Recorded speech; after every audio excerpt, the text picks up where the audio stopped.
નમો ભગવતે વાસુદેવાય.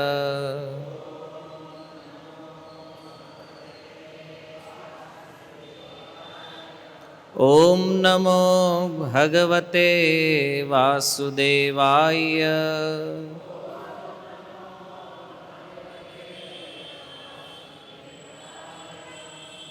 હરે કૃષ્ણ. શ્રીમદ ભગવદ્ ગીતા અધ્યાય 1 શ્લોક ક્રમાંક 29. વેપથુશ્ચ શરીરે મે રોમહર્ષશ્ચ જાયતે ગાંડીવં સંસ્રતે હસ્તાત ત્વક્ચૈવ પરિદહ્યતે. વેપથુશ્ચ શરીરે મે રોમહર્ષશ્ચ જાયતે ગાંડીવં સંસ્રતે હસ્તાત ત્વક્ચૈવ પરિદહ્યતે. વેપથુશ્ચ શરીરે મે રોમહર્ષશ્ચ જાયતે ગાંડીવં સંસ્રતે હસ્તાત ત્વક્ચૈવ પરિદહ્યતે. વેપથુઃ શરીરનો કંપ, ચ પણ શરીરે શરીરમાં, મે મારા, રોમહર્ષ રોમાંચ, ચ પણ જાયતે ઉત્પન્ન થાય છે, ગાંડીવમ અર્જુનનું ધનુષ્ય ગાંડીવ, સંસ્રતે સરી પડે છે, હસ્તાત હાથમાંથી, ત્વચા ચ વળી, એવ નક્કી, પરિદહ્યતે બળી રહી છે. અનુવાદ: મારા સમગ્ર શરીરે કંપ થઈ રહ્યો છે, મારા શરીરે રોમાંચ થઈ રહ્યો છે, મારું ગાંડીવ ધનુષ્ય મારા હાથમાંથી સરી પડે છે અને મારી ત્વચા બળી રહી છે.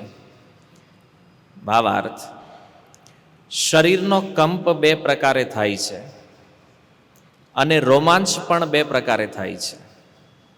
આવી સ્થિતિ કાં તો આધ્યાત્મિક પરમાનંદ વખતે અથવા તો ભૌતિક સંજોગોમાં અતિશય ભય ઉત્પન્ન થવાને લીધે થાય છે. આધ્યાત્મિક સાક્ષાત્કારમાં કોઈ ભય હોતો નથી. વર્તમાન પરિસ્થિતિમાં અર્જુનના જે લક્ષણો છે તે ભૌતિક ભય અર્થાત જીવનના થનારા વિનાશને કારણે છે. અન્ય લક્ષણો પરથી એ સ્પષ્ટ દેખાય છે. તે એટલો અધીર થઈ ગયેલો કે તેનું સુપ્રસિદ્ધ ધનુષ ગાંડીવ તેના હાથમાંથી સરી પડતું હતું અને તેનું અંતઃકરણ બળી રહ્યું હોવાથી તેની ત્વચામાં દાહ થતો હતો. આ બધા લક્ષણો ભૌતિક જીવનના દેહાત્મ ભાવને લીધે છે. શીલ પ્રભુપાદ કી.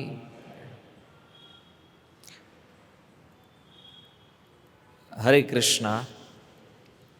સ્વાગતમ ઉપસ્થિત સર્વ શ્રોતાગણ વૈષ્ણવજન.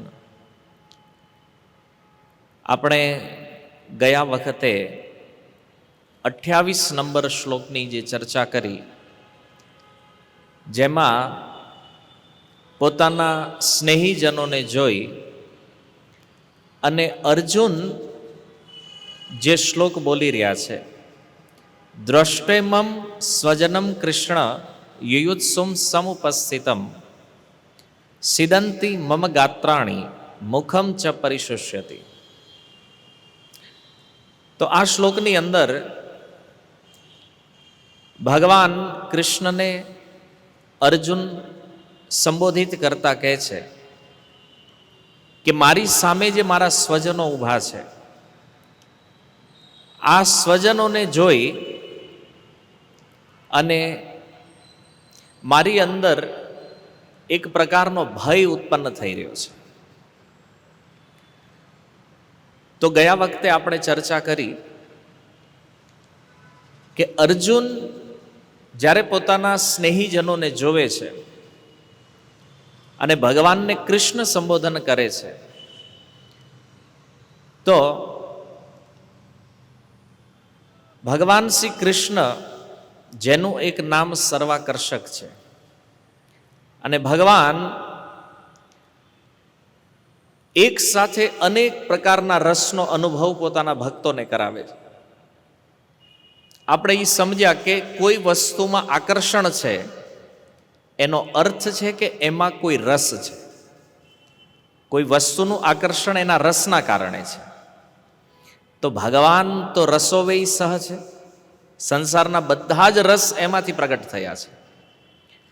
અને એટલા માટે શ્રી પ્રહલાદ મહારાજ કહે છે કે ભગવાનની અંદર મારું મન જે છે સ્વયં આકર્ષિત થાય છે, કારણ કે કૃષ્ણમાં રસ છે, અને એટલા માટે કોઈ પણને પોતાની બાજુ આકર્ષિત કરી શકે છે. તો આપણે શા માટે આકર્ષિત ભગવાનથી નથી થતા? તો એનું રિઝલ્ટ પણ જોયું. યા તો આપણે બહુ દૂર છીએ ભગવાનથી, યા તો પછી આપણી ઉપર એવો કાંટ લાગી ગયો છે. કાંટ એટલે સંસ્કૃત ભાષામાં કલ્મશ. કર્મોના કારણે જે આપણું અંતઃકરણ દૂષિત થયું છે, જેના કારણે આપણું ભગવાનમાં આકર્ષણ નથી, અને ક્યાંક સાંસારિક પદાર્થોમાં કે વ્યક્તિઓમાં આપણું આકર્ષણ થઈ જાય છે. અને આનું ઉદાહરણ આપણે જોઈએ કે નવા નવા જ્યારે ભક્ત બન્યા હોય ત્યારે ભક્તિનો અખૂટ ઉત્સાહ હોય.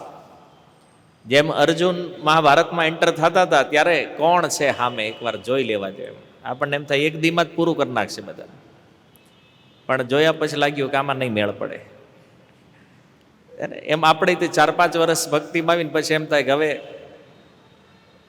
ખાલી માળા કરવી બરાબર છે, આપણે વધારે કાંઈ આમ આગળ નીકળવું નથી. પછી ઊભા રહી જાય પોતાની રીતે, કારણ કલ્મશ. ભગવાનમાં આકર્ષણ નથી થવા દેતું, અને એટલા માટે સેવાનો ઉત્સાહ દિવસે દિવસે ઓછો થતો જાય. ભક્તોના સંગનો ઉત્સાહ જે છે એ ધીમે ધીમે ઓછો થતો જાય, અને એક દિવસ સંસાર પ્રિય લાગવા માંડે. જે ધન એક દિવસ અપ્રિય લાગતું હતું ને, એ અત્યારે એમ લાગે છે કે આની વગર ન હાલે. એટલે કોઈ ભક્તો આપણને એવું કહેતા હોય કે આમ શીખવાડતા હોય કે નહીં નહીં ભજન કરવી પણ પછી ધનમાંય ધ્યાન રાખવું પડે ને આ બધું, તો એ સમજી લો કે એ ડાયવર્ઝન આપી રહ્યો તમને. કારણ કે તમારું આકર્ષણ કૃષ્ણથી વધારે ધનમાં છે. કલ્મશ વધારે છે ને, એટલે વિષય ચેન્જ થઈ જવાનો છે. અને એટલા માટે એક સમયે જે વસ્તુ સારી લાગતી હતી, જેમાં આનંદ આવતો હતો, ઉત્સાહ આવતો હતો, એ જ વસ્તુ હવે નથી ગમતી. સંસાર ગમે છે. એનો મતલબ આપણે રિવર્સ પ્રોગ્રેસમાં છીએ. ભક્તો કરતા સંસાર પ્રિય લાગવા માંડે તો સમજી લેવાનું રિવર્સ ગેર જવી રહ્યા છે. કૃષ્ણ કરતા સંસાર વધારે પ્રિય લાગે છે, મતલબ ગિયર રિવર્સ છે. તમને ભલે લાગે સીધી માળા ફેરવો, પણ હકીકત ઊંધી ફેરવો છે. આ સીધી નથી, કારણ કે આપણે રિવર્સ જઈ રહ્યા છીએ. તો એનું આ એક કારણ પ્રહલાદ મહારાજના એ શ્લોકથી આપણે સમજ્યા, અને જોયું કે ભગવાનના આ રસ અને એની સામે સંસારનો એક રસ છે, ભૌતિક રસ. કે આ ભૌતિક રસ જેનું પરિણામ મૃત્યુ છે, અને આધ્યાત્મિક રસ જેનું પરિણામ અમૃત છે.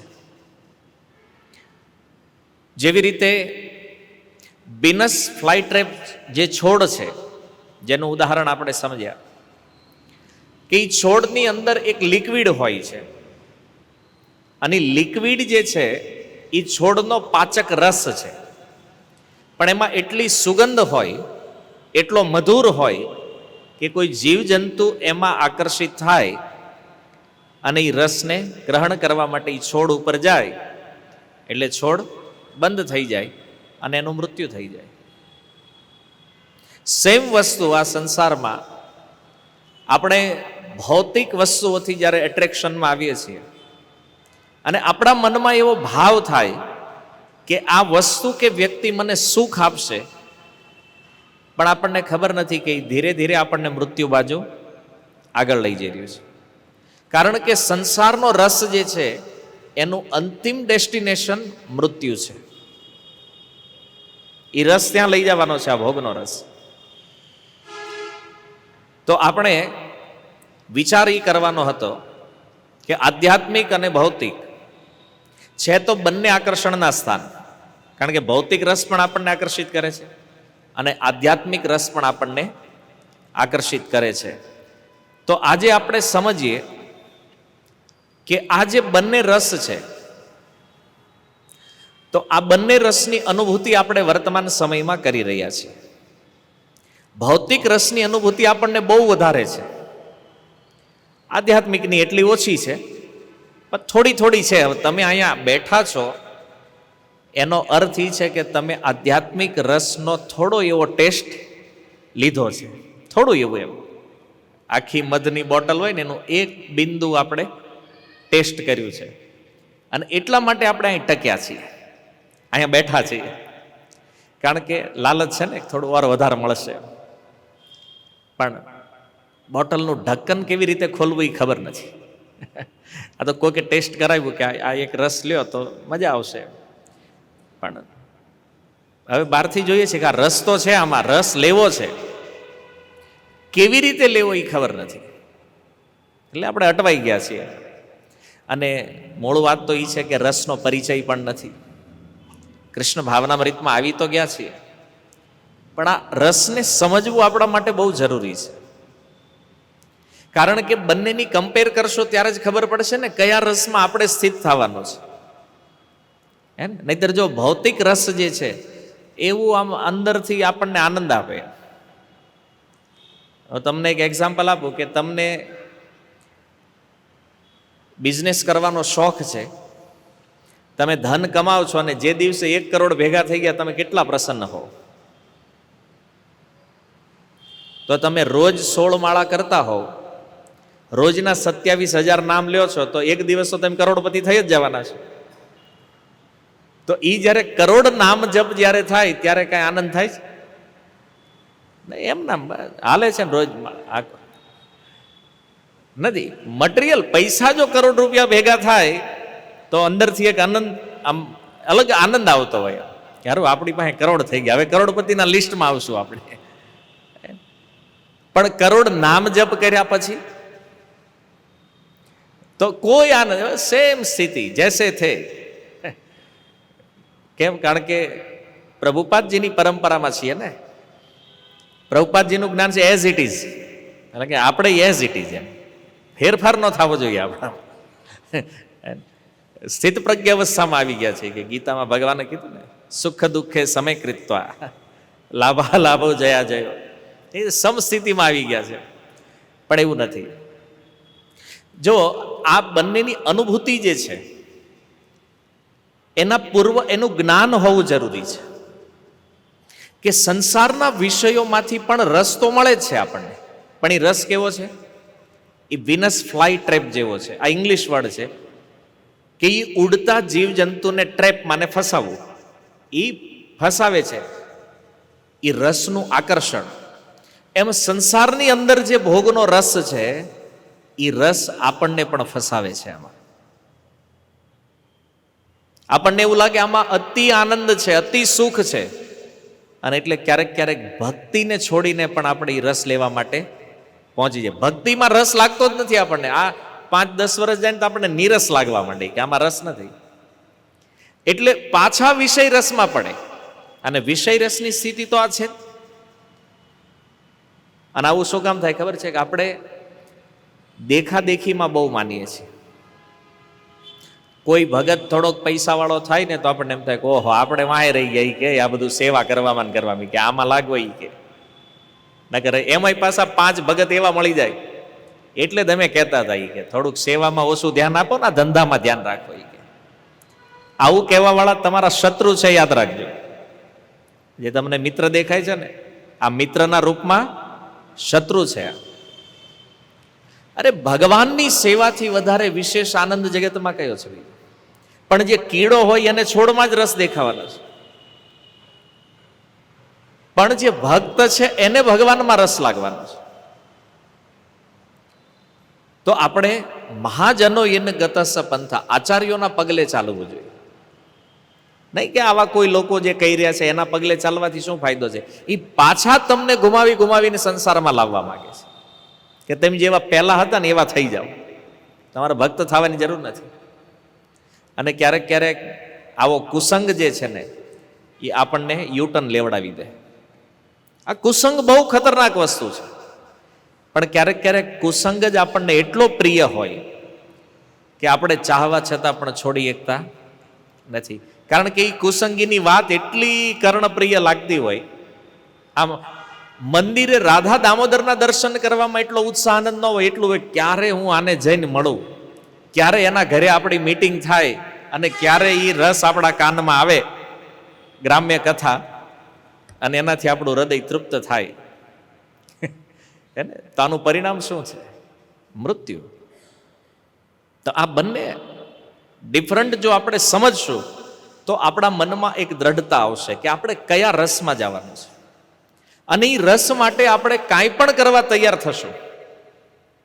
નહીતર શું થાય? થોડી વાર ભગવાનમાં એટ્રેક્શન થયું ત્યાં પાછો ઓલો રસ ખેંચશે કે હાલો આ બહુ થઈ ગયું, હવે ભજન ઘડીક આમાં ધ્યાન આપો ઘરમાં, નકર અહીં વિખાઈ જાય બધું. જોકે ભક્ત જે છે એ વ્યવહારમાં એટલો કુશળ હોય કે એનું કાંઈ વિખાય નહીં, પણ ક્યારેક ક્યારેક આ કુસંગ જે છે ને એ ભક્તિમાંથી આપણને આઉટ કરી દે છે. પણ ઘણીવાર આપણે એ જોવું જ રહ્યું કે જો સત્સંગમાં આપણે લાગેલા રહેશું, વાસ્તવિક ભક્તોના સંગમાં લાગેલા રહેશું, તો ભક્તિમાં આપણી પ્રોગ્રેસ જ થવાની, આપણો ઉત્સાહ વધશે. પણ કુસંગ આપણા ઉત્સાહને ને આપણા ભજનને બંનેને ડાઉન કરે છે. તો ભૌતિક રસ તો આપણા કોઈ કામનો છે નહીં, પણ આધ્યાત્મિક રસ જે છે એની પણ અનુભૂતિ આપણે કરીએ છીએ અત્યારે.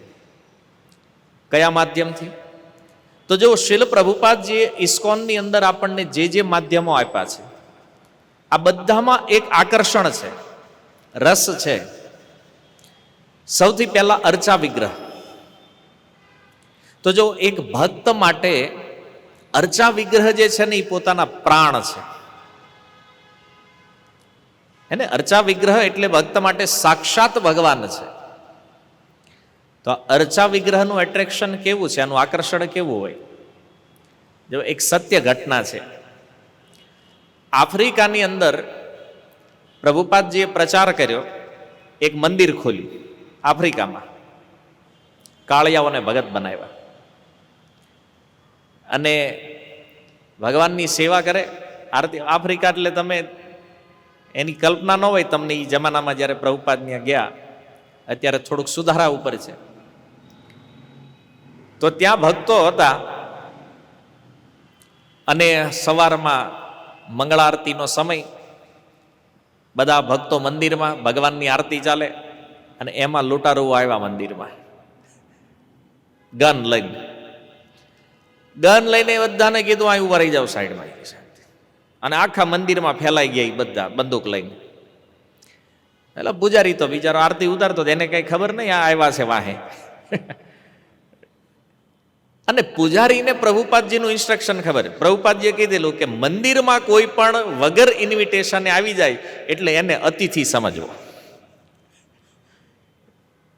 કોઈ ફળ લઈને આવે, કોઈ ફૂલ લઈને આવે તો એ અતિથિ છે મંદિર માટે. પણ ઓલા પૂજારીએ વિચાર કર્યો કે આ બંદૂક લઈને આવ્યા છે, તો આ છે તો અતિથિ, કારણ કે અતિથિ છે જેની આવવાની કોઈ તિથિ નથી. આ કાંઈ નક્કી કરીને તો આવ્યા નહોતા, પ્રોગ્રામ આપણે જવાનું છે, આવ્યા.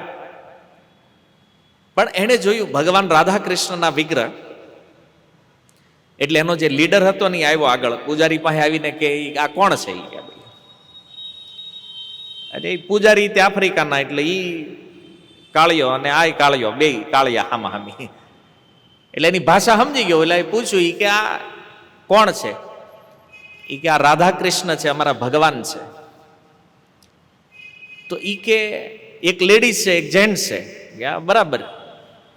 ઈ કે આ જે લેડીઝ છે એના લગ્ન થયા છે આની હારે? એટલે પૂછ્યું.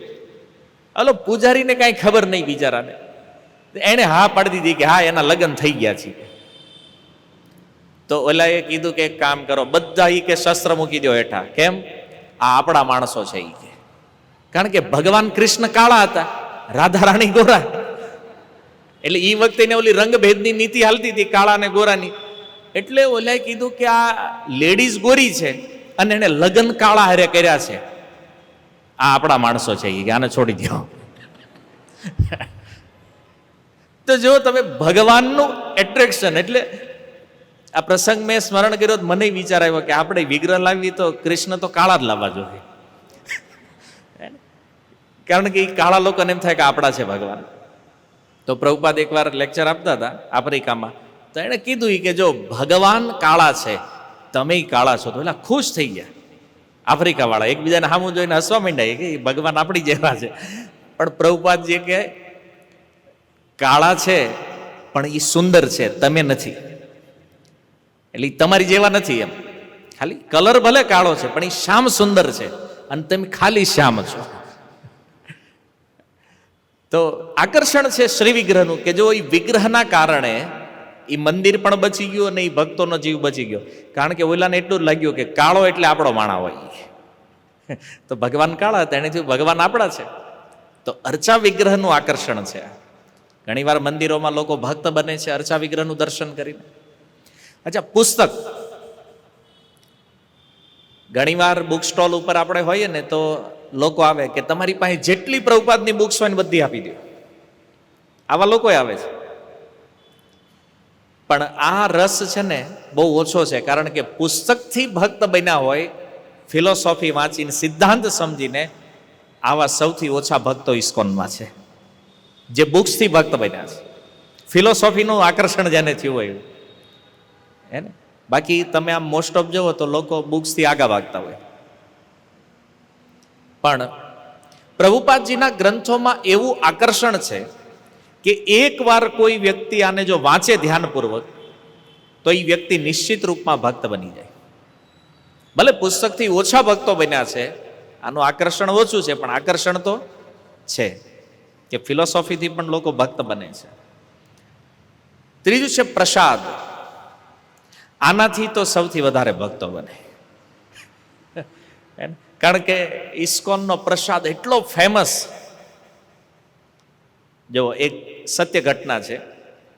દક્ષિણ ભારતમાં બેંગ્લોરની અંદર એક જેલ છે, મને નામ સ્મરણ હતું પણ અત્યારે ભૂલાઈ ગયું છે. તો ઇસ્કોનથી એક મિશન શરૂ થયું, ફૂડ ફોર લાઈફ. એટલે ભક્તોએ નક્કી કર્યું કે જેલમાં પ્રસાદ આપો, ખીચડી.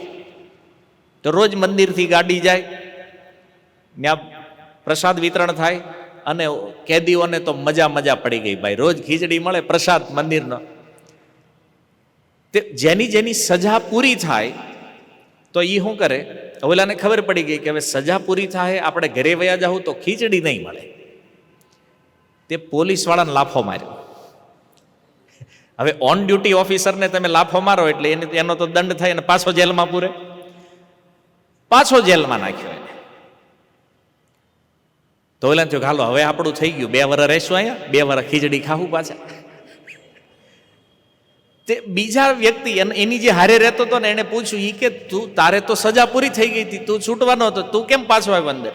ખીચડી. કે ખીચડી ભાઈ ઘરે થોડી મળે. કે તો જ્યાં સુધી અહીંયા પ્રસાદ આવે છે ત્યાં સુધી આપણે ઘરે જવાનું થતું નથી. ઓલો બીજા એનો છૂટવાનો, એને લાફો માર્યો પોલીસ વાળા. હું કામ? તો કે ઈ આપણે અહીંયા જ રહેવાનું છે. પછી પોલીસ વાળાને ખબર પડી ગઈ, ઈ કે આવડા ખીચડી હાટું થઈને ઘરે જતા નથી, કે સજા પૂરી થઈ જાય તોય. પકડીને કાઢ્યા જેલમાંથી બહાર. પછી આ બિલકુલ બેંગ્લોરની સત્ય ઘટના છે. તો જો પ્રસાદનું એટ્રેક્શન એવું છે કે એ જેલના કેદીઓ, અને કેદીઓનું એટ્રેક્શન છે એવું નથી, વિશ્વના મોટા મોટા ઉદ્યોગપતિઓ જે છે એ પણ ઇસ્કોનના પ્રસાદથી એટ્રેક્ટ છે. જે એપલ કંપનીના માલિક જે છે સ્ટીવ જોબ્સ, એના ઇન્ટરવ્યૂમાં એમણે કીધું કે કોલેજના સમયમાં મારી પાસે પૈસા નહોતા ખાવાના, પણ એ કે અમારા મંદિરથી દૂર હરે કૃષ્ણ મંદિર હતું, હું ત્યાં જતો અને ત્યાંથી હું પ્રસાદ ખાતો. આટલો મોટો વ્યક્તિ બન્યા પછી પણ એને યાદ છે કે મેં ઇસ્કોનથી પ્રસાદ લીધો છે અને આવી રીતે. તો એનું પણ આકર્ષણ કૃષ્ણમાં થયું. તો પ્રસાદ એક સૌથી મોટું આકર્ષણ છે અને આના ભક્તો સૌથી વધારે બનેલા છે. કારણ કે પહેલી વાર જેણે આ પ્રસાદ ટેસ્ટ કર્યો એને તેમ લાગે અમૃત છે. કારણ કે આપણે જે ઓલું કાંદા લસણ સિવાય બીજો કોઈ ટેસ્ટ લીધો જ ન હોય, જાણે એને શું ખબર પડે ટેસ્ટ શું છે. કારણ કે તમે ગમે એ વસ્તુ ખાવ જેમાં કાંદા લસણ નાખ્યો એમાં એનો ટેસ્ટ આવે, પછી વસ્તુનો ટેસ્ટ ન હોય. તો પ્રસાદ જ્યારે કોઈ પહેલી વાર ખાય ને તો એને લોકો આટલી દિવ્ય વસ્તુ આવી દુનિયામાં હોય ખાવાનું, આશ્ચર્ય છે લોકો. અને સૌથી ફેમસ પ્રભુપાદજી જે ગુલાબજામુન, હવે આ ભૂરિયાઓ જ્યારે પ્રવચનમાં આવતા ત્યાં, તો એને થોડી ખબર હતી કે ફિલોસોફી શું છે, શરીર શું છે, આત્મા, કાંઈ મતલબ નથી. એ તો પ્રવચનમાં આવીને બેહતા એની નજર ગુલાબજામુનની બરણી ઉપર જ હોય. પ્રભુપાદજી અને આ જ રીતે ક્લાસ, ભગવદ્ ગીતાનો ક્લાસ હાલે, સામે ટેબલ હોય, ટેબલ ઉપર પ્રભુપાદજી કાચની બરણી રાખતા અને એમાં ગુલાબજામુન હોય, તો એટલે ધ્યાન ત્યાં જ હોય.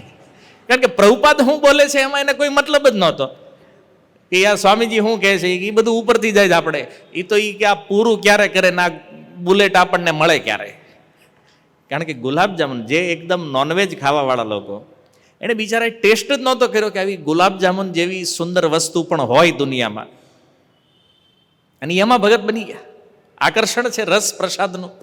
જો કીર્તન આ પણ એક શ્રેષ્ઠ પદ્ધતિ. હવે વિદેશોની અંદર જે પ્રચાર થયો, તો વિદેશમાં કોઈ પ્રવચન સાંભળવામાં રસ રાખતું નથી. ત્યાં જઈને તમે આટલું બધું બોલી ન શકો, કારણ કે ત્યાં બેહતા જ નથી. કીર્તન એમાં મજા આવી. તો વિદેશમાં શું થતું કે જ્યારે કીર્તન ચાલતું હોય તો એ કીર્તનમાં 3 કલાક 4 કલાક નાચે ગાય બધું, અને એ 4-5 કલાક કીર્તનમાં નાચે ને પછી ઓલા કીર્તન કરતા હોય એને જઈને શું ગાતા હતા તમે, એને ખબર જ નથી હું ગાઈ રહ્યા છે, હું હાલી રહ્યું છે. એ કે મજા આવે છે આમાં, ખબર નથી આ ભગવાનનું નામ છે કે આ છે, બસ મજા આવે છે. એ કે કાલ પાછા આવશો. આવી રીતે લોકો આવતા કીર્તન. અને હવે જેને કીર્તન સમજમાં ન આવતું એને પ્રવચન આવે તો બિચારા કે આમાં મજા આવે છે, તો કીર્તનથી ભક્ત બની ગયા. અને પ્રભુપાદજીના ઘણા શિષ્યો આફ્રિકામાં ગયેલા પ્રચાર કરવા માટે. તો 2 શિષ્યો ગયા આફ્રિકા પ્રચાર માટે. તો કીર્તન ચાલુ થયું બપોરે 4 વાગે, અને બધા કાળિયા બેઠેલા સામે. અને તમે જાણો છો ને નાચવાના કેવા શોખીન હોય. એટલું કીર્તન કર્યું તો રાતે 11 વાગ્યા સુધી હાલ્યું. તો મહારાજે કીધું કે હવે એક કામ કરો, આજે આપણે રાખવી, કાલ નહીં ચાલુ રાખો. એ કે પેલા મહારાજ દેજો તમે ચાલુ રાખો, અમે પતી જા હોય કે આમાં આખી રાત કીર્તન કરવામાં. એ કે નહીં આમાં મજા આવી, ચાલુ રાખો. મહારાજ કે કાલ નહીં, આજ જ કન્ટિન્યુ. એ કે તો મતલબ નથી સમજમાં આવતું કાંઈ, શબ્દ શું છે, મંત્ર શું છે, કાંઈ ખબર નથી. પણ જો ભગવાનના નામનું જે એટ્રેક્શન છે, તો એ કીર્તનથી પણ એ બધા ભક્ત બની ગયા. કાંઈ નહોતી ખબર, એ કહેતા કન્ટિન્યુ રાખો કીર્તન. અને આપણે અહીં ખબર પડી એમ કે ઘઉં બહુ થયું, બની કરો હવે. એટલે ફરક છે. કેમ? કારણ કે આપણો કાંટ બહુ જાજો છે. પેલા બીજાને કાંટ નહીં એટલે સીધું એટ્રેક્શન તો થઈ જાય, તો લાગી ગયા. તો આ જે કાંઈ વસ્તુઓ છે, આની સિવાય પણ જે ઘણું બધું છે સંસ્થાની અંદર તમે જોવો છો, આ બધું એક એટ્રેક્શન છે ભગવાનની અંદર, આપણી કૃષ્ણ ભાવનામૃતને જાગૃત કરવા માટે. તો આધ્યાત્મિક રસ આપણને આપવા માટે પ્રભુપાદજી આ બધી વસ્તુઓ આપણને આપી છે. કીર્તન છે, પ્રસાદ, પુસ્તક વિતરણ, અર્ચા વિગ્રહ, કથા, હરેક વસ્તુ વ્યક્તિને ભગવાન બાજુ એટ્રેક્ટ કરે છે. તો આધ્યાત્મિક રસ છે. તો આ કૃષ્ણની અંદર વિદ્યમાન છે. કારણ કે જો આ જેટલી વસ્તુઓ છે ને આ કૃષ્ણથી સંબંધિત છે. એટલા માટે આમાં આપણને રસની અનુભૂતિ થવાની છે. તો આ શ્લોકમાં કૃષ્ણ સંબોધન જે અર્જુન આપી રહ્યા છે એટલા માટે છે કે આપણા વાસ્તવિક સ્વજન જે છે કોણ છે? ભગવાન કૃષ્ણ છે. આપણા અસલી સ્વજન ભગવાન છે, પણ આપણે સમજતા નથી, આપણે જાણતા નથી, એટલા માટે આ બધી પ્રોબ્લેમ છે. તો ગયા શ્લોકની અંદર અર્જુન પોતાના બે લક્ષણો બતાવે છે. એક સિદંતી મમ ગાત્રાણી. અર્જુન કહે છે કે મારા અંગોની અંદર શિથિલતા આવી રહી છે. મુખમ ચ પરિશુષ્યતિ, અને મુખ જે છે સુકાઈ રહ્યું છે. આ બે લક્ષણ 28 નંબર શ્લોકમાં અર્જુને કીધા, અને 29 નંબર શ્લોકની અંદર 4 લક્ષણો બતાવ્યા છે. વેપથુષ્ય, શરીરમાં કંપન, રોમાંચ, ત્વચૈવ પરિદહ્યતે, અને સંસ્રતે ગાંડી. આ 4 લક્ષણો એટલે કે શરીરમાં કંપન, રોમાંચ, ત્વચા બળવી અને ગાંડીવનું સરકવું. આ 4 લક્ષણો 29 નંબર શ્લોકમાં. એટલે ટોટલ 6 લક્ષણોની ચર્ચા આપણે કરવાની છે કે દ્રષ્ટ્વેમમ સ્વજનમ, પોતાના સ્વજનોને જોઈને અર્જુનનું શું રિએક્શન હતું. કેમ? કારણ કે કૃષ્ણ જે રસ છે એ રસને ચૂકીને અર્જુન ભૌતિક રસ ઉપર દ્રષ્ટિ કરી રહ્યા છે. એટલા માટે અર્જુનની અંદર આ લક્ષણો દેખાણા છે. તો આમાંથી આપણને પણ જો કોઈ લક્ષણ અનુભવ થતું હોય તો સમજી લેવું કે આપણે તે કૃષ્ણને કુદાવ્યા છે. કૃષ્ણને કુદાવી દઈએ એટલે જે ભૌતિક રસ છે એમાં આપણી આસક્તિ લાગી રહી છે, અને ભૌતિક રસમાં આસક્તિ લાગશે તો આ 6 લક્ષણો ઉત્પન્ન થશે. આ 6 લક્ષણ અનુભવ કરવા પડશે, અને અનુભવ કર્યા પણ હશે. તો રસની ચર્ચા એટલા માટે થઈ છે, નહીતર તમે કહો આટલું બધું લાંબુ આને શું કામ આગ્યું ભાઈ. શ્લોક સમજવાનો છે ને, કનેક્શન ક્યાં જઈ રહ્યું છે આપણું. તો જો કૃષ્ણના સંબંધે આપણે યુક્ત રહેશું તો લક્ષણ તો આ દેખાશે, પણ અલગ રૂપમાં દેખાશે. જો આ બંને લક્ષણ જે છે ને એ બંને સ્તર પર દેખાવાના છે. આ 6 લક્ષણો ભૌતિક સ્તર પર પણ આ 6 લક્ષણની અનુભૂતિ થાય, અને આધ્યાત્મિક સ્તર ઉપર પણ આ 6 લક્ષણોની અનુભૂતિ થાય છે. કારણ શું છે? કે આ બંનેના ભાવ જુદા જુદા છે. ભૌતિક જગતમાં આ લક્ષણની અનુભૂતિનો ભાવ અલગ છે, આધ્યાત્મિક જગત ઉપર આનો ભાવ અલગ હોય છે. તો આપણે એક પછી એક આ 6 ની ચર્ચા કરવાની છે. પણ તમે જો ભગવદ્ ગીતા વાંચતા હશો થોડું ધ્યાનપૂર્વક તો તમને સમજાશે કે 28 નંબરનું જે પહેલું લક્ષણ છે સિદંતી મમ ગાત્રાણી, અને 29નું જે પહેલું લક્ષણ છે વેપતુષ્ય, આ બે તમને સેમ જેવા લાગશે, પણ સેમ છે નહીં. કારણ કે સેમ હોત તો રિપીટ એની ચર્ચા ન હોત 2 વાર, પણ આ બંને એક નથી. જો અહીંયા સૌથી પહેલું લક્ષણ છે શિથિલતા, સિદંતી મમ ગાત્રાણી. અર્જુન કહે છે કે મારી અંદર શિથિલતા આવી રહી છે, મારા અંગોમાં, સિદંતી મમ ગાત્રાણી, અંગોમાં શિથિલતા આવી રહી છે. તો એક પ્રશ્ન થશે, આ શિથિલતાનું કારણ શું છે? શા માટે આ શિથિલતા આવી રહી છે અંગમાં? તો એનું કારણ છે ભૂખ. ભૌતિક જગતમાં જ્યારે અંગોમાં શિથિલતા આવે તો એ શેના કારણે હોય? ભૂખના કારણે હોય. અને અંગોમાં જ્યારે શિથિલતા આવે એટલે અંગો ધ્રુજવા માંડે. કાલ જ એકાદશી છે, અને કોઈ ભગત ભાવમાં કાલે નિર્જળા કરી નાખે કે હવે ભજન જ કરવું છે, ભાવ આવી જાય અને નિર્જળા રહી જાય, અને ભગવાનને પ્રણામ કરે ને હાથ મંડે ધ્રુજવા, તો એવું ન સમજવું કે આ શુદ્ધ ભગત થઈ ગયો છે. હાથ ધ્રુજે છે પણ એ ભૂખને લીધે. સમજ્યા? આ ન કરે એમ થાય કે જો ધ્રુજારી કંપન આપણામાં છે, અર્જુનમાં તો આપણી અંદર છે, ભૂખના કારણે. ભૌતિક સ્તર ઉપર આ ભૂખનું લક્ષણ છે કે તમે બહુ ભૂખ્યા રહ્યો ને તો અંગોમાં ધ્રુજારી આવે, અંગોમાં શિથિલતા આવે. તો જો આ શરૂઆત થઈ રહી છે અર્જુનની. અર્જુને સ્વજનોને જોયા છે, તો જોયા પછીનું આ પહેલું રિએક્શન છે કે અર્જુનના અંગોમાં ધીમે ધીમે કંપન થઈ રહ્યું છે. તો આપણને આ કંપનનો અનુભવ થાય ને ત્યારે આપણે ખાઈ લેવાનું, એટલે એ વયું જાય, કારણ કે આપણે ભૂખના કારણે હોય. પણ અર્જુનમાં જે આ દેખાઈ રહ્યું છે એનું કારણ ભૂખ નથી, કારણ કે અર્જુન યુદ્ધ કરવા માટે આવ્યા છે તો એ ઘરેથી નાસ્તો કરીને રેડી જ આવ્યા છે. એવું જ નહોતું કે વચ્ચે રિસેસ મળશે આપણને, યુદ્ધમાં બપોરે ટિફિન ખોલશું બધા, સવારે કમ્પ્લીટ એકદમ.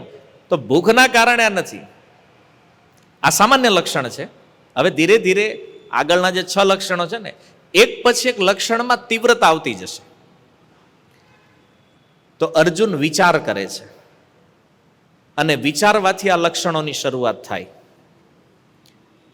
તો સામાન્ય વ્યક્તિની અંદર જ્યારે આવી કોઈ ધ્રુજારીની અનુભૂતિ થાય ત્યારે આપણે સમજવું જોઈએ કે આ શેના કારણે છે? ભૂખ લાગવાના કારણે.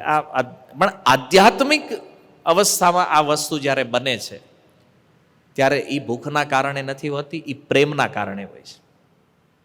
અર્જુનમાં જે શિથિલતા છે એ ભયના કારણે છે.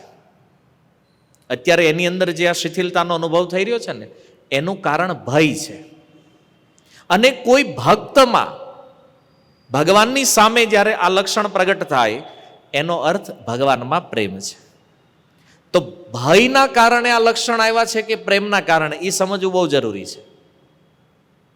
ભયના કારણે જો લક્ષણ હોય ને તો એનો આપણને સ્પષ્ટ દેખાય કે હા, આ ભયથી આવ્યું છે.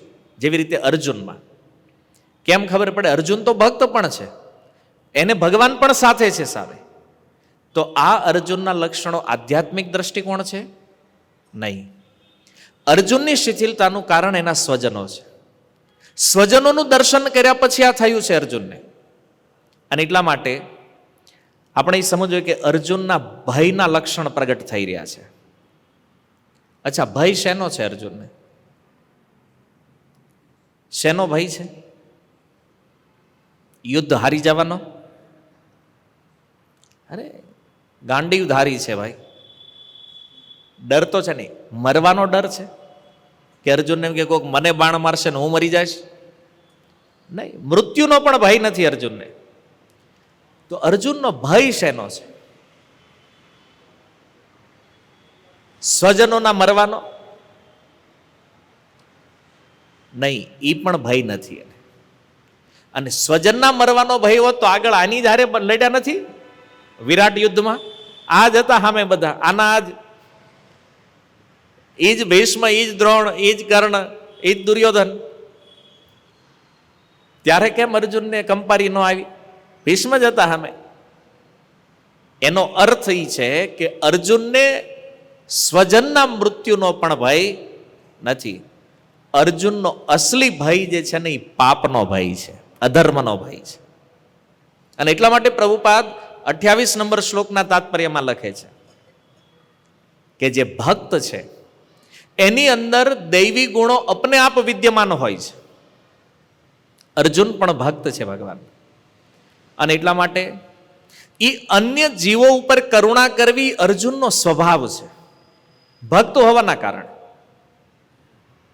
તો અર્જુનની અંદર આજે લક્ષણ આવી રહ્યા છે આ ભયના, એ કાયરતાના કારણે નથી, ડરના કારણે નથી.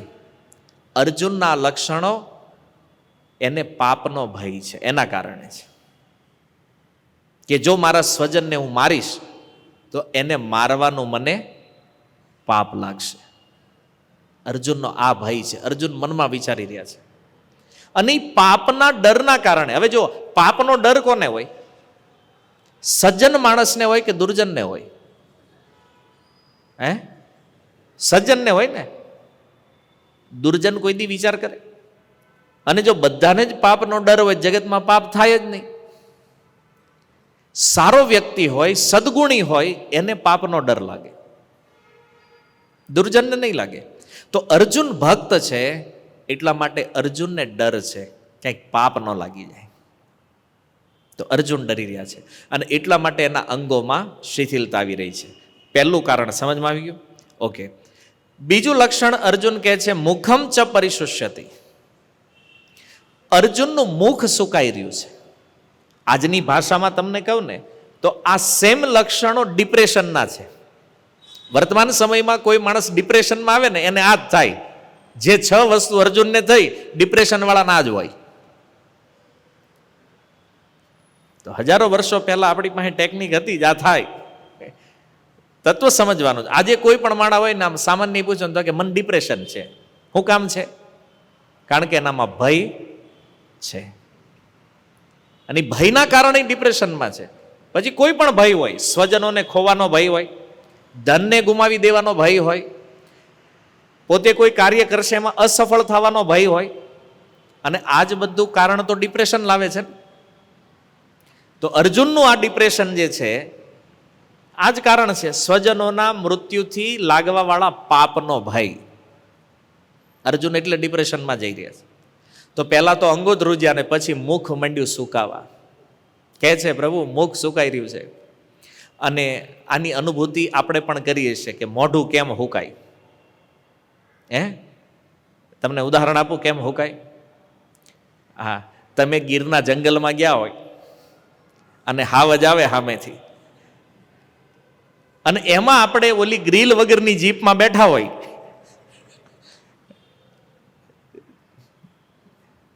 ત્યારે મોઢામાં પાણી બધું હુકાઈ જાય, ઉપર નીચે આગળ પાછળ બધું થાય ને અનુભૂતિ.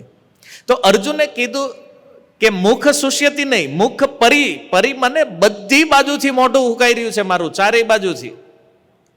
4 વસ્તુ હુકાઈ ગઈ અર્જુનની. હું કંઠ સુકાણો, તાળવું હુકાઈ ગયું, જીભ ઉપર અડાડી પણ કે ન્યાય પાણી નથી.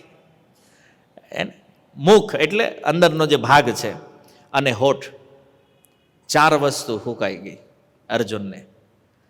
તમે વિચાર કરો અર્જુન કેટલા ઊંડા શોકમાં જઈ રહ્યા છે. જો મુખ જેમ તેમ ન હુકાય, ભયની જ્યારે ખતરનાક સ્થિતિ હોય ને ત્યારે આ લક્ષણ સમજમાં આવે. કોઈ ડિપ્રેશનની ખતરનાક સ્થિતિમાં પહોંચી ગયો હોય ને ત્યારે આ લક્ષણની અનુભૂતિ થાય, મુખ સુકાવું. અર્જુનનું ડિપ્રેશન કેટલું ઊંડું છે જુઓ. બધું હુકાઈ ગયું, કંઠથી લઈને હોઠ સુધી બધો ભાગ કોરો પડી ગયો અર્જુનને લાગે છે. શોકની અગ્નિ એટલી તીવ્ર હતી કે અર્જુનનું મુખ સુકાઈ ગયું. મુખમ ચ પરિશુષ્યતિ. તો આપણને પણ જ્યારે શોક થાય, અચાનક તમારા પ્રિય વ્યક્તિના જવાના સમાચાર મળે ને ત્યારે આ લક્ષણની અનુભૂતિ થાય, આ લક્ષણ દેખાય. તો દ્વિતીય અર્જુને કીધું મુખ સુકાઈ રહ્યું છે, સમજમાં આવી ગયું. ઓકે, ત્રીજું લક્ષણ છે શરીરમાં કંપન. હવે પહેલું જે હતું ને એ અંગોમાં કંપન હતું, એટલે શરીરના અમુક અંગમાં કંપન થઈ રહ્યું છે, સિદંતિમમ ગાત્રાણીમાં. અને આ વેપથુષ્ય શરીરે મેં, અહીંયા અર્જુન બોલે છે મારા સંપૂર્ણ શરીરમાં કંપન થઈ રહ્યું છે, આખું શરીર ધ્રુજી રહ્યું છે અર્જુન. શરૂઆત અંગથી થઈ છે, હવે આખા શરીરમાં છે. તો આ લક્ષણ ક્યારે? અત્યંત ભયના કારણે. ઘણી વાર આપણે કહીએ ને ઓલો બીકમાં બિચારો ધ્રુજવા માંડ્યો. અને માતા પિતાને એની અનુભૂતિ હોય બાળકોમાં, કારણ કે બાળકને એમ થઈ જાય ને કે હવે આપણને માર પડવાનો છે. અને જ્યારે એ બાપા સામે આવે ત્યારે બાળકમાં લક્ષણ દેખાય ધ્રુજવાનું. એટલે આમાં તમે અનુભૂતિ કરી શકો. શા માટે ધ્રુજે છે? નોર્મલ ભય નથી, અત્યંત ભયની સ્થિતિમાં જ્યારે આવી જાય કોઈ વ્યક્તિ ત્યારે એ ધ્રુજવા માંડે. પછી એ કોઈ પણ લેવલમાં હોય, ન કેવલ બાળકમાં, કોઈ મોટી ઉંમરના વ્યક્તિઓ પણ જ્યારે એવી ભયની સ્થિતિમાં આવે તો એમાં પણ એ મંડે ને ધ્રુજવા. કોઈ ડોન આવી ગયો હોય સામે AK-47 લઈને તો ધ્રુજારી આવી જાય. કાશ્મીર ફરવા ગયા હોય ને ખબર પડે આતંકવાદીએ હુમલો કર્યો તો ધ્રુજારી આવે, બરફમાં આવે.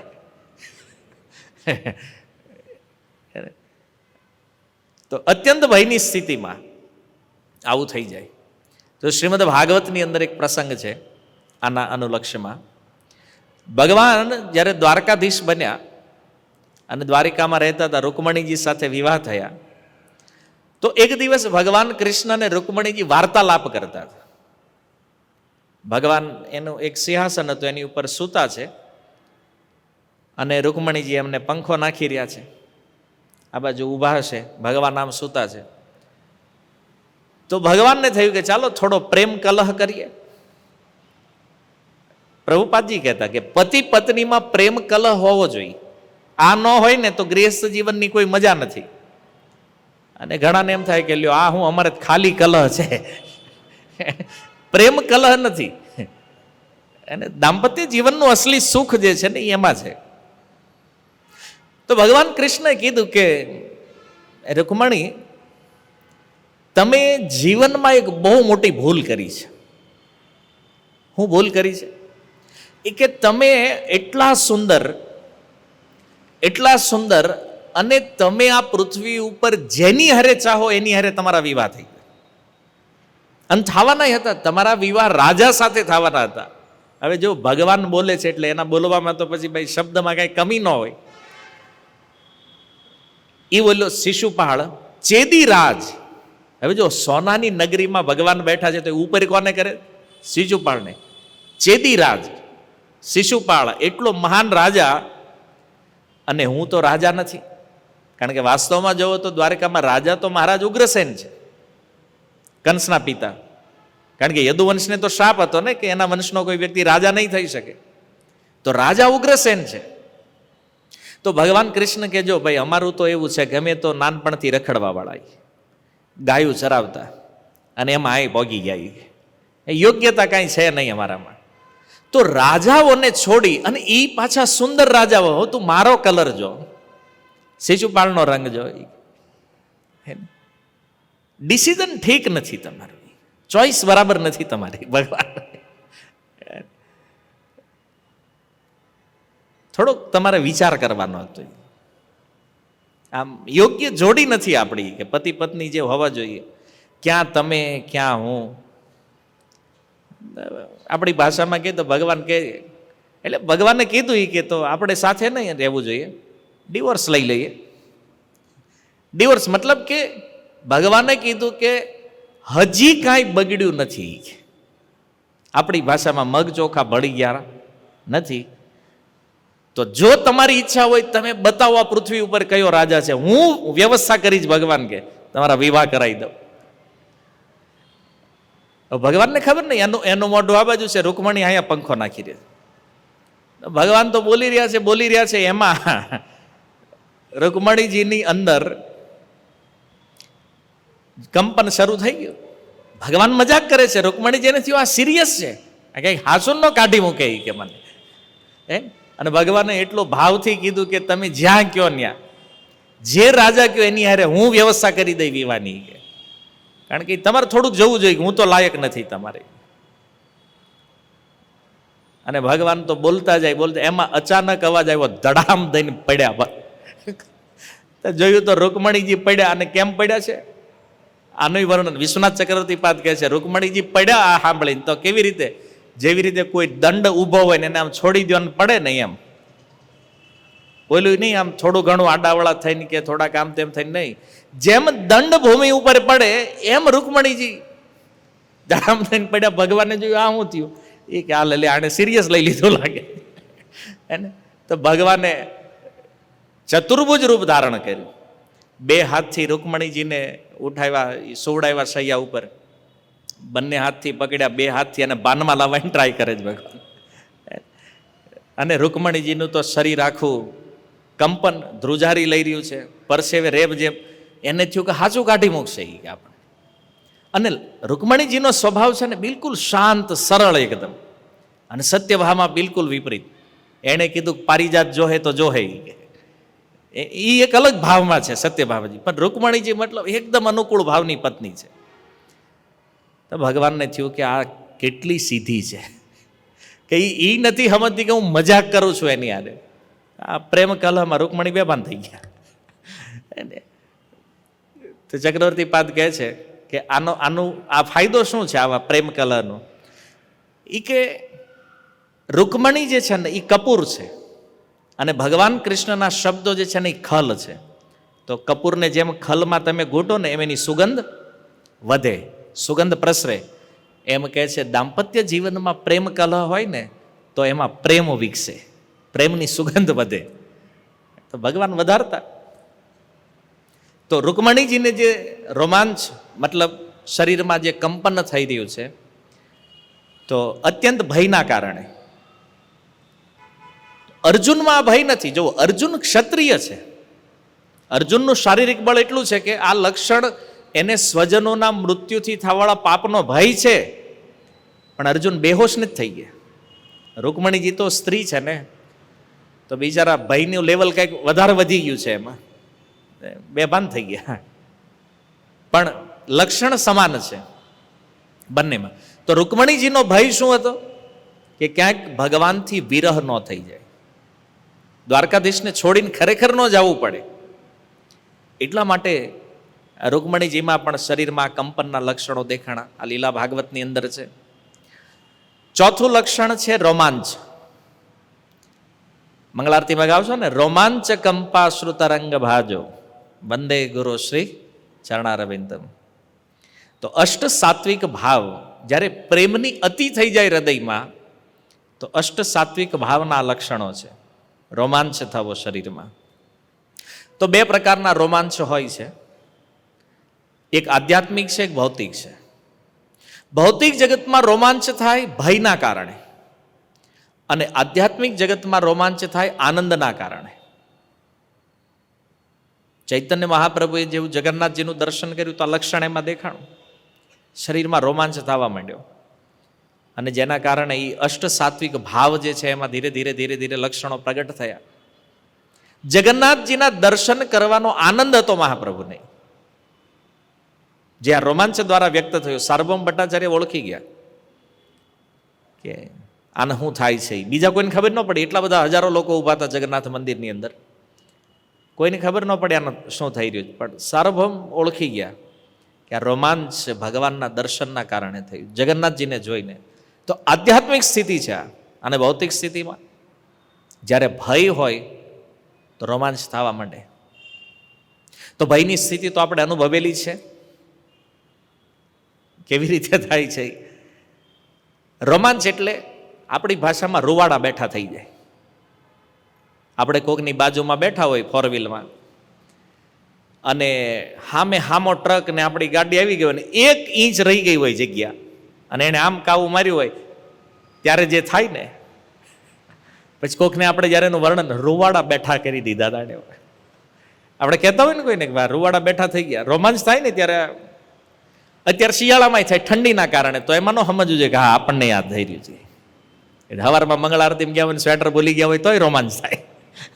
આ ભાઈ ન્યાદન યાદ કરે નહીં, મહાપ્રભુની જેમ આપણને નહીં થાય છે. વાંધો નથી, હવે આપણે એ પ્રોગ્રેસમાં જઈએ. ભાઈ સ્વેટર નથી લાવ્યા એટલે એવું થાય છે. આ વાત કારણ કે આપણે કનેક્શન જોડી દઈએ ને તરત. રિયાલિટી છે કે ભય જ્યારે આવી જાય તો ભૌતિક જગતમાં અનુભવ થાય. રૂવાડા બેઠા થવાની ઘટનાઓ આપણે અનુભવી પણ છે અને જોઈ પણ છે સંસારમાં, કે જ્યારે જ્યારે ભય થાય ત્યારે શું થાય. અને આધ્યાત્મિક જગતમાં આપણે નથી જોયું, કારણ કે એવા કોઈ ભક્તને આપણે નથી જોયા કે જેનું ભગવાનનું દર્શન કરવાના કારણે, ભગવાનની કથાઓના કારણે આ વસ્તુ એનામાં થતી હોય. મોસ્ટ ઓફ મને નથી લાગતું અહીં બેઠા એમાં જ કોઈ જોયું હશે. આ કોઈ સૌભાગ્ય વ્યક્તિ હશે તો જોયા હશે. હું નામ આપું તો હમણાં કહેવો કે આ જોયા છે. પણ આવું બધું આપણે ધ્યાનમાં નથી રાખતા. તો આ રોમાંચ જે છે એ પણ અષ્ટ સાત્વિક ભાવનું એક લક્ષણ છે આધ્યાત્મિક જગતમાં. ભૌતિક જગતની અંદર પણ જ્યારે ડિપ્રેશનમાં માણસ આવી જાય તો આ સ્થિતિની અનુભૂતિ કરે છે. અને પાંચમું છે ત્વચામાં જલન, ત્વચૈવ પરિદહ્યતે. આ પાંચમું લક્ષણ છે. તો ત્વચૈવ પરિદહ્યતે એટલે કે ત્વચામાં જ્યારે જલન ઉત્પન્ન થાય ડિપ્રેશનના કારણે, તો શરીરનું ટેમ્પરેચર વધવા માંડે, તાપમાન વધી જાય શરીરનું. આ ઘટના પણ બંને જગતમાં જોવા મળે. આની અનુભૂતિ થઈ જ તમને ક્યારેય શરીર બળે, ચામડી બળે, ડિપ્રેશનમાં હોવ ત્યારે તાપમાન વધી જાય? થઈ જ હશે, પણ તમને ધ્યાનમાં નહીં હોય, કારણ કે આ થયું હોય તો ત્યાં લખ્યું હોય ને શાસ્ત્રમાં આવું થતું હોય. ત્વચા બળે, આખું શરીર દાઝતું હોય ને એવું લાગે. અત્યંત ભયની સ્થિતિમાં હોય જ્યારે ભૌતિક જગતમાં, તો આ સ્થિતિ આવે. અને આધ્યાત્મિક જગતમાં પણ આ લક્ષણ છે. ગોપીઓના બિરહમાં, શ્રીમદ ભાગવતની લીલા જુઓ 10મ સ્કંદમાં, કે ભગવાન શ્રી કૃષ્ણના બિરહમાં ગોપીઓની આ દશા હતી. ચામડીઓ બળે છે, ત્વચામાં જલન થાય, અને ખાસ કરીને શ્રીમતી રાધા રાણીના સંદર્ભમાં જો આ લીલાઓ તમે જુઓ તો જ્યારે જ્યારે ભગવાન શ્રી કૃષ્ણનો વિરહ ચરમ લેવલ ઉપર હોય, ચરમ સીમા ઉપર હોય, ત્યારે રાધા રાણીના શરીરનું તાપમાન એટલું વધી જાય છે, એટલું વધે છે, તમે કલ્પના નહીં કરી શકો કે લલિતા વિશાખા રાધા રાણી કોઈ શૈયા ઉપર સૂતા હોય કૃષ્ણના વિરહમાં, અને તાપમાન કેવું, કોઈ ફૂલ જ્યારે રાધા રાણીના અંગો ઉપર રાખવામાં આવે, આ ફૂલ, તો તમે ઘરે ગેસ ચાલુ કરીને એ તવા ઉપર જેવી રીતે પુષ્પ રાખો અને એ ફૂલ જેવું થઈ જાય ને, રાધા રાણીના અંગોનો સ્પર્શ થવાના કારણે ફૂલની એવી દશા થઈ જાય છે. આજકાલના લોકોને મગજમાં ન આવે, વાત માનવામાં ન આવે કે આ જેણે પ્રેમ કર્યો નથી એને શું ખબર પડે, હે ઘાયલ કી ગતિ ઘાયલ જાને ભાઈ. આવું કે આ તો પ્રેમ જેણે ભગવાનને કર્યો છે, આ અષ્ટ સાત્વિક ભાવની અનુભૂતિ જેણે કરી છે એને ખબર પડે ને. આ તો આપણા આચાર્યોએ વર્ણન કરી છે આ લીલાઓને. વિચાર કરો, શરીરનું એટલું તાપમાન છે કે ફૂલ મૂકો તો ફૂલ બળી જાય. કળિયુગના લોકોની બુદ્ધિની બહારની વાત છે. અને સેમ ચંદનમાં પણ એવું છે. રાધા રાણીના અંગ ઉપર કોઈ ચંદન લગાડવામાં આવે ને તો ચંદન હુકાઈને ખરી જાય, આખું કાળું થઈ જાય. એ દાહના કારણે તાપમાન, ટેમ્પરેચર એટલું વધી જાય છે વિરહ ભાવની અંદર. આધ્યાત્મિક જગતમાં અનુભૂતિ છે. અનેકો લીલાઓ છે શ્રીમતી રાધા રાણીની. અને આ જ લીલા જ્યારે રૂપ ગોસ્વામી કથા કહેતા અને રૂપ ગોસ્વામી જ્યારે આ લીલા સંભળાવતા ને, તો જે સાંભળવા વાળા શ્રોતા હતા ને એની ત્વચા બળી જતી, એનું ટેમ્પરેચર અપ થઈ જતું, સાંભળવા વાળાનું, આ લીલાઓનું જે શ્રવણ કરતા હતા એની અનુભૂતિમાં આવી જતો આ વિરહ ભાવ. તો એમાંથી એક જે શ્રોતા હતો ને એના મનમાં વિચાર થયો કે આપણે શ્રોતા છીએ, આ રૂપ ગોસ્વામી કથા કહે છે, અને એ શ્રોતા હોવા છતાં આપણી અંદર જો આવો ભાવ આવી જાય છે તો એ તો વક્તા છે, એને કેમ કંઈ થતું નથી. તો આવ્યો રૂપ ગોસ્વામી પાસે અને એણે કીધું, અમે શ્રોતા છીએ, અમારી અંદર આટલો વિરહ ભાવ જો આવી જતો હોય, અમારો શરીરનું તાપમાન આટલું વધી જાય, તમે વક્તા છો, તમને કેમ કંઈ અસર નથી થતી. તો રૂપ ગોસ્વામી કે અડી જો આયે, તમે નહીં માનો, એ વ્યક્તિ અડ્યો તો એની આંગળી દાજી ગઈ. આજથી 500 વર્ષ પૂર્વની આ ઘટના છે. રૂપ ગોસ્વામીને સ્પર્શ કરવાના કારણે આંગળી દાજી ગઈ એની. વિચારો તમે. તો ભાવ કયા સ્તર ઉપર છે, ભલે એ દૂર બેઠા છે ખબર નથી. તો વાસ્તવમાં આધ્યાત્મિક જગતની અંદર તો ત્વચૈવ પરિદહ્યતેનું લેવલ બહુ ઊંચું છે, પણ ભૌતિક જગતની અંદર પણ આ લક્ષણ છે, ઓછી માત્રામાં છે કે એટલું બધું ટેમ્પરેચર અપ ન લાગે. પણ તમે જ્યારે ભયાનક ભયની સ્થિતિમાં હોવ ત્યારે એ તમે જોયું હશે કે આખું શરીર આપણને જેમ દજાડતું હોય ને એવી એક ફિલિંગ અંદર થવા માંડે. ક્યારે થાય? જ્યારે આપણને ખબર પડે કે આપણા 5 કરોડ લઈને કોઈક ઉઠી ગયું છે, ત્યારે આ થાય. ત્વચૈવ પરિદહ્યતે, હે ને? ત્યારે આની અનુભૂતિ થાય કે હવે તો કોઈક બરફથી નવડાવે ને તો મેળ પડે. બરાબર છે? અને થાય અનુભવ, જે નહીં થયો હોય તો ક્યારેક ગીતા સાંભળી છે તો પછી અનુભૂતિમાં આવશે. પણ ભૌતિક જગતમાં લક્ષણ અનુભવમાં છે બંને સમયમાં. તો આ છે 5મું લક્ષણ. ડિપ્રેશન જ્યારે આવી જાય ત્યારે આ થાય. અને 6થું છે ગાંડીવનું સરકવું.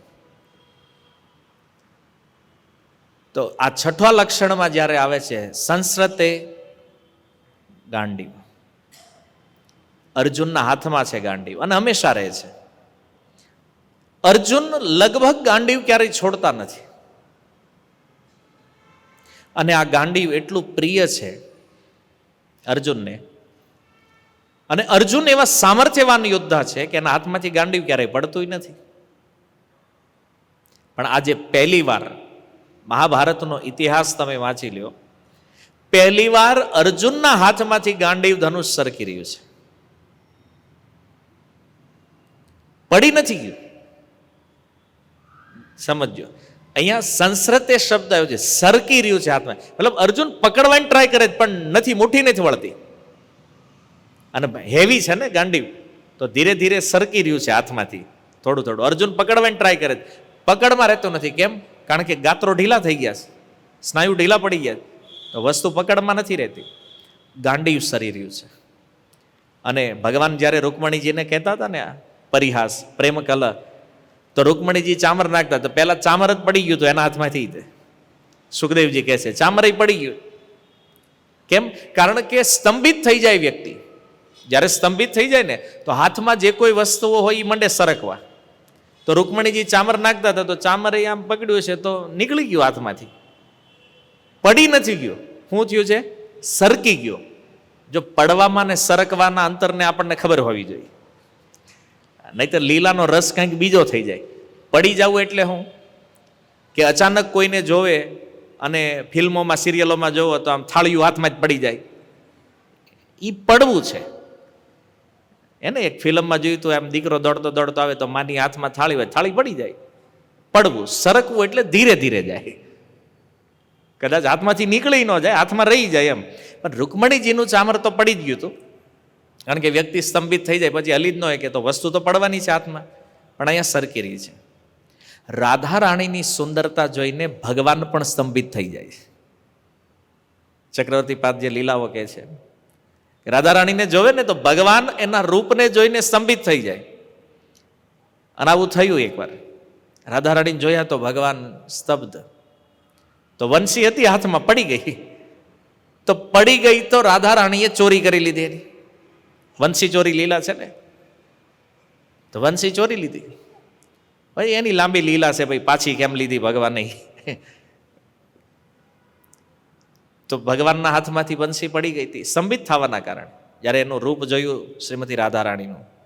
તો અહીંયા અર્જુન સ્તંભિત છે અને માટે ગાંડિયું હાથમાંથી સરકી રહ્યું છે. આટલું પ્રિય ગાંડિયું જે અર્જુને ક્યારેય છોડ્યું નથી હાથમાંથી.